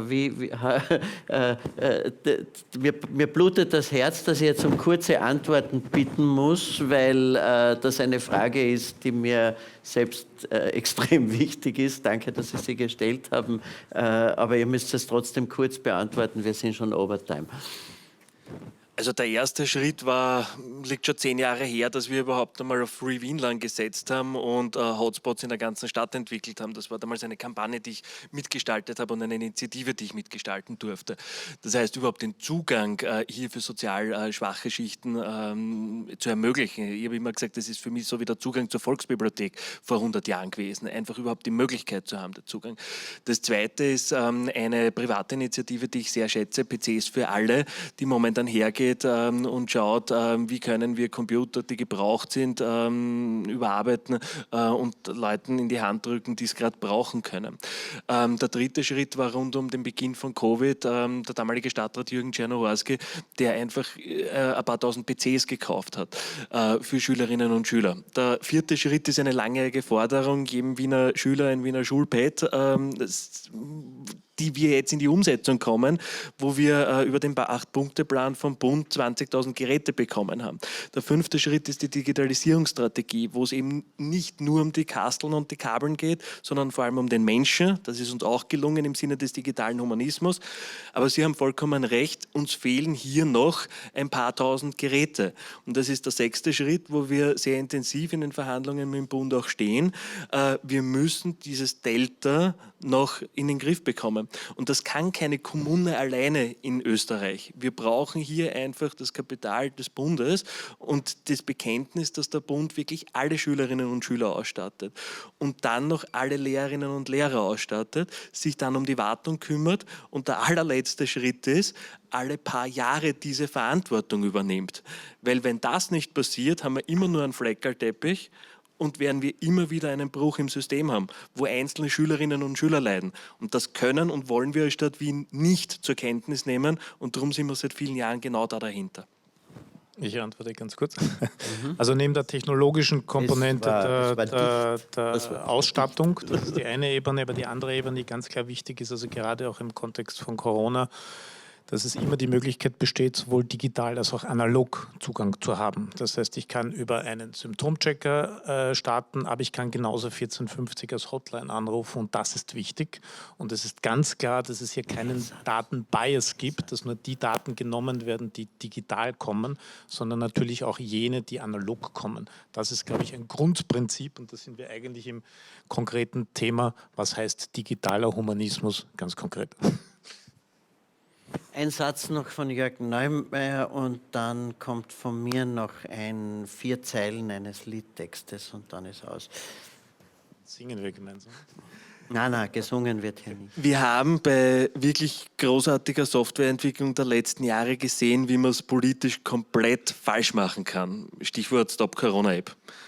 Das Ding ist nicht schief gegangen, weil es von der Software her so mies war. Ganz im Gegenteil, dann haben Leute mitgearbeitet wie Epicenter Works, Datenschützerinnen und Datenschützer haben hier mitgearbeitet, dass wir die beste Software wahrscheinlich weltweit hier entwickelt haben.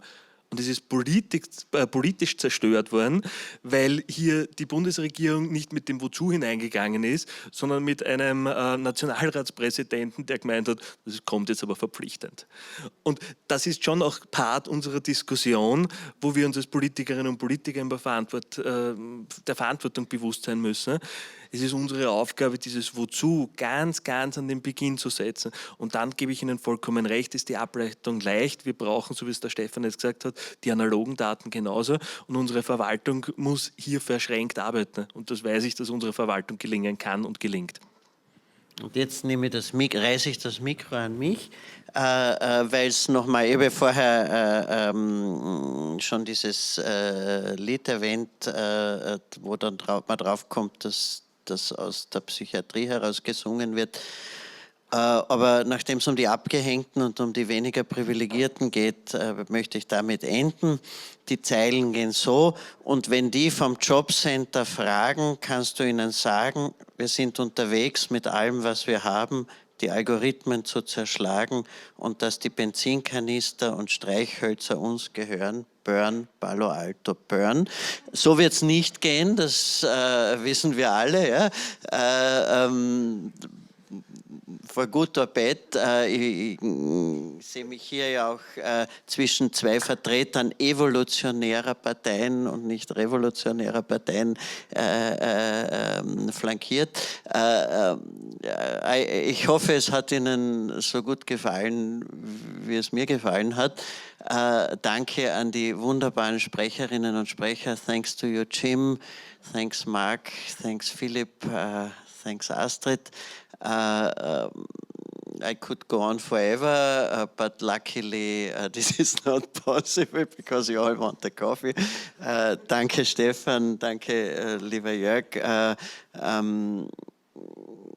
werden da was draus machen, weil der digitale Humanismus einerseits eine Frage von Positionen und nämlich ist, dass irgendwo ein Geld und Leute sind, die sich darum kümmert.